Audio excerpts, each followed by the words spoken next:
Good morning. This lecture is for freshman theology for Monday, August 26th at Archbishop Bergan Catholic School. This one is coming to you live from the airport in Minneapolis, St. Paul, as I'm getting ready to first fly to Paris and then from Paris to Milan, Italy. So your future lectures this week will be coming from Italy, most of them from Rome.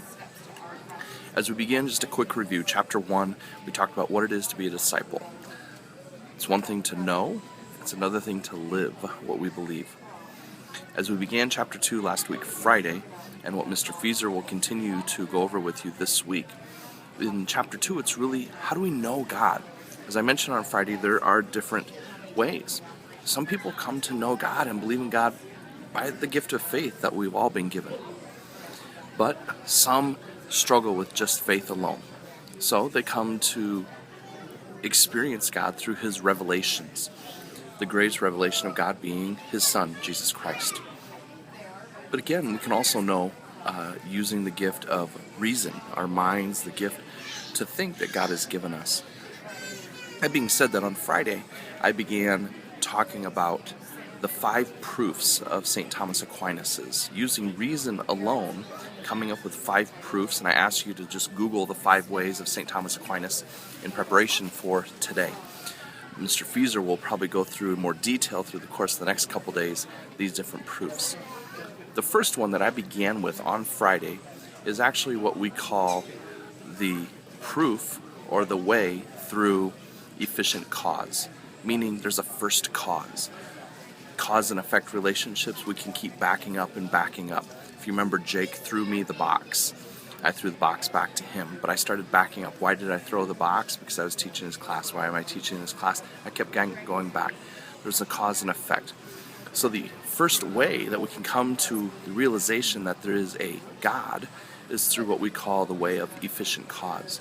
Very similar to this is what we call the way of the first mover or prime mover, meaning everything in the universe, everything is in motion. Every cell in our body, everything around us is in motion.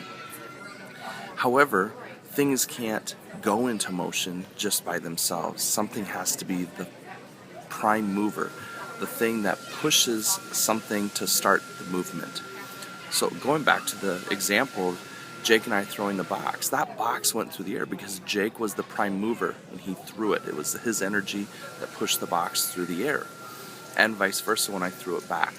So another way to prove God is that there has to be some being in this world, in this universe, in creation, that was the first mover, the thing that put everything else into motion, but in and of itself, it couldn't and wasn't moved by anything else. It was the first mover.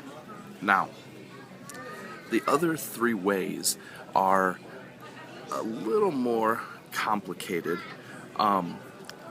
but still can be understood. The third way is called the argument from possibility and necessity. And I'm going to ask Mr. Fieser to go over this because it's probably easier on the board to draw this out. Following that is the argument from gradation of being, and then the argument from design.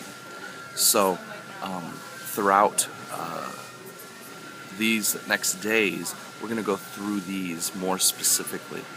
What I wanted to spend a little bit more time on with you this morning is the opening activities in today's class.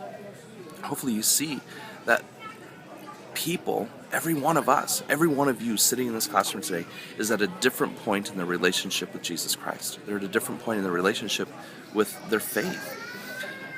None of that is wrong. We're all at different points, and other people are at different points. But we are called to come to know God. Now, if you remember from the very first day of class, I asked, why did God create us? It was the first question in the Baltimore Catechism. And the reason God created us was to know Him. So this is why we're focusing on this chapter, to come to know Him. Know Him through reason, know Him through faith, know Him through revelation, how He has revealed Himself to us. And God reveals Himself to us in many different ways. He reveals Himself to us, obviously, through Jesus Christ. But He also reveals Himself to us through creation. He reveals himself to us through the church that he's given us through Jesus Christ. God reveals himself to us through the people around us, our family, our friends. It's our opportunity, but it's also our choice, and it's our calling to seek to know God rather than just live in ignorance. And that's going to be different for each one of us. As you can see through the little survey, where people are, hopefully you saw that we're all at different places, and there was no one correct answer. So, as we continue this week on knowing God, we will focus on the 5 ways of Aquinas, because that uses reason, but we'll also look at ways of faith and look at other ways that God has revealed himself to us. I look forward to sharing these lectures with you in the coming days from Rome and from other parts of Europe. I'm very excited to show you some of the highlights of Europe and some of the churches and the sites that I will be at. Please pray for me in my travels, and I will be praying for all of you. Have a blessed week, and I look forward to seeing all of you when I return. God bless you. Have a great day, and I look forward to giving you lecture number 2 on Tuesday. God bless.